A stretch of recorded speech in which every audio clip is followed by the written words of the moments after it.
Bonjour à tous, comme promis, j'ai décidé de vous faire cette petite vidéo afin de répondre aux questions des lecteurs. Donc nous allons répondre en fait à une question qui est assez récurrente mais qui a été posée par Cédric. Donc Cédric, il habite la côte basque et il souhaite exploiter un bien en location saisonnière dans cette région. Donc, je vais essayer de résumer la question de Cédric, parce qu'elle était un petit peu longue. Et en fait, Cédric me demandait quels étaient les supports que j'utilisais pour mettre mon annonce en ligne.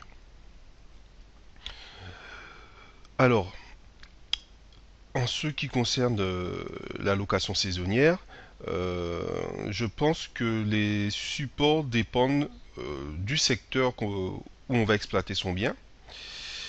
En fait, dans les villes très touristiques, Paris, les Pyrénées-Atlantiques ou les Côtes Basques, il est impératif de s'inscrire sur des sites qui ont pignon sur rue. Par contre, les villes moyennes ou moins touristiques, une annonce sur des sites gratuits est largement suffisant. Voilà, moi c'est ce que j'ai fait.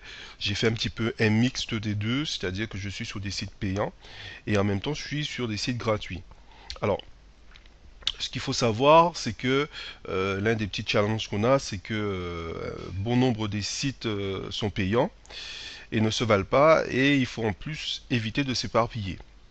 Pourquoi? Parce que vous pouvez vous retrouver sur plein de supports différents et au niveau de la gestion, ça peut être super compliqué parce que pour peu que vous n'ayez pas mis à jour votre planning, vous vous retrouvez en difficulté par la suite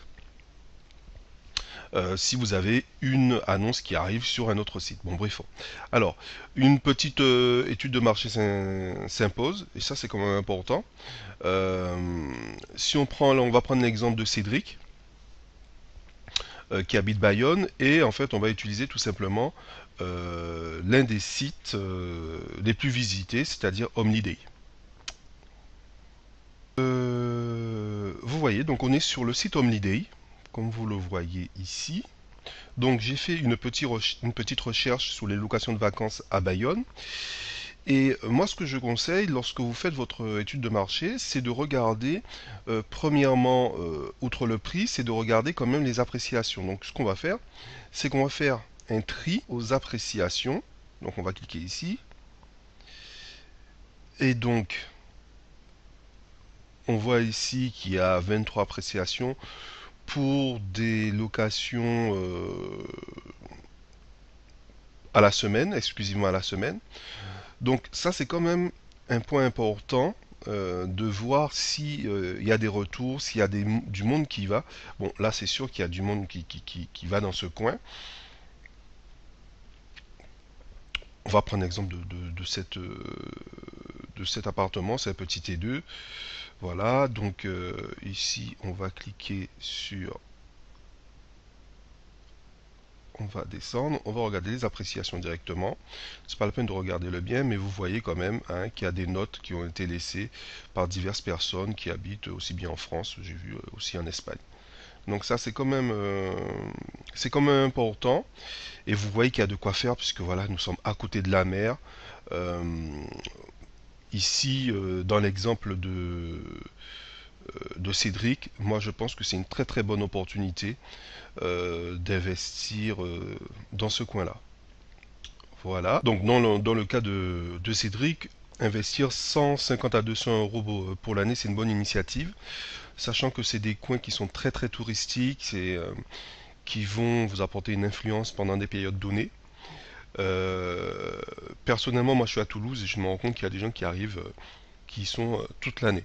Voilà. Donc après, vous avez d'autres sites qui sont un petit peu plus intéressants, c'est-à-dire que en fait, vous mettez votre bien, faites une annonce et en fait, vous ne payez rien. Ce qui va se passer, c'est que ce sont des sites qui vont en fait majorer le prix du locataire et qui vont peut-être pour certains prendre aussi un certain pourcentage sur votre prix que vous avez indiqué. Alors moi mon préféré c'est Outstrip. Pourquoi? Parce qu'il a pignon sur rue. Je l'ai utilisé pendant toute l'année 2012 et ça m'a apporté vraiment beaucoup de locataires. Vous mettez tout simplement le prix qui vous convient et il va vous majorer d'une petite commission qui est entre 10 à 15%. Alors aujourd'hui, après avoir utilisé jusqu'à 7 sites, j'ai décidé de réduire considérablement le nombre de supports pour ma location. J'utilise 3. Donc il y a Hourstrip qui est gratuit, Le Bon Coin ainsi que Sur Loger Vacances. Euh, les deux que j'utilise qui aujourd'hui m'amènent beaucoup de locataires, c'est Hourstrip et c'est Le Bon Coin. Ce sont deux sites qui sont gratuits. Euh, la rentabilité est pratiquement la même. Euh, une chose importante dans la location saisonnière, c'est que malheureusement, beaucoup de personnes ne sont pas très sérieuses. Et moi, j'ai mis en place une petite astuce qui m'a été conseillée par un investisseur à succès. Euh, et en fait, cette astuce, c'est de toujours faire payer lorsque les gens vont vous louer votre appartement. Vous passez par Script, ça sera différent puisque les gens sont obligés de payer directement. Et en cas d'annulation, si c'est dans les moins de 15 jours, vous êtes payé à 50%. Si c'est minimum moins de 7 jours, ben, vous serez payé en intégralité. Cependant, moi j'ai mis en place un système d'acompte de 50% en fonction du nombre de nuits où on utilise très simplement un compte PayPal où les gens peuvent payer par PayPal ou par carte bleue. Voilà. Donc comme je vous le disais tout à l'heure, après plus de 14 mois de location saisonnière, moi je respecte toujours cette règle d'acompte. Parce que dans le cas contraire, les prospects n'ont aucun état d'âme, hein. Ils peuvent annuler à la dernière minute et même sans prévenir. C'est quelque chose qui m'est arrivé à plusieurs reprises. Alors, une autre question par rapport à la gestion. Moi, j'utilise tout simplement Google Agenda. C'est tout simple. Je mets à jour mon planning dès que j'ai une nouvelle date. Donc, j'utilise les applications iPhone aussi parce que ça me permet de ne pas être dépendant de mon ordinateur. Et j'y indique tout simplement le nom de la personne, inscrire le prix du loyer. Une autre chose aussi pour la gestion qui est super importante, c'est vraiment d'ouvrir un compte exclusivement pour la location saisonnière. Ça, c'est vraiment très important. De garder toutes vos factures pour les charges des réparations, les relevés de compte et bien sûr, vous le donnez à votre comptable en fin d'année pour le bilan annuel. Voilà, j'espère avoir répondu aux questions de Cédric sur ce point. Donc, il y a une autre question de Cédric. Alors, il y a une autre question de Cédric. Alors, il me disait, dans l'optique où il est impossible de te déplacer pour remettre les clés du bien loué ou de faire l'état des lieux, est-ce que les agences IMO font cela pour les locations à la semaine? Ou sinon, penses-tu qu'il est possible de déléguer cette partie à des particuliers, exemple des retraités ou autres? Alors, je sais qu'il y a certaines personnes qui ont des personnes de confiance, donc cependant, moi, voici un petit peu la façon dont je vois les choses. Si tu délègues l'entrée des lieux à une agence, ta rentabilité va vraiment dégringoler et c'est pas trop l'objectif. Moi, j'ai une collègue qui a fait appel à une agence près d'Ax-les-Thermes par rapport à un studio qu'elle a et après impôt, ça lui rapporte pratiquement rien du tout, quoi. Donc, personnellement, j'ai 3 personnes de confiance qui peuvent se charger de faire l'entrée et sortie des lieux.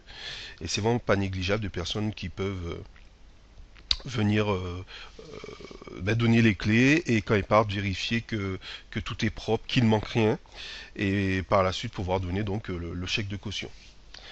Voilà, donc j'espère avoir répondu et éclairé Cédric.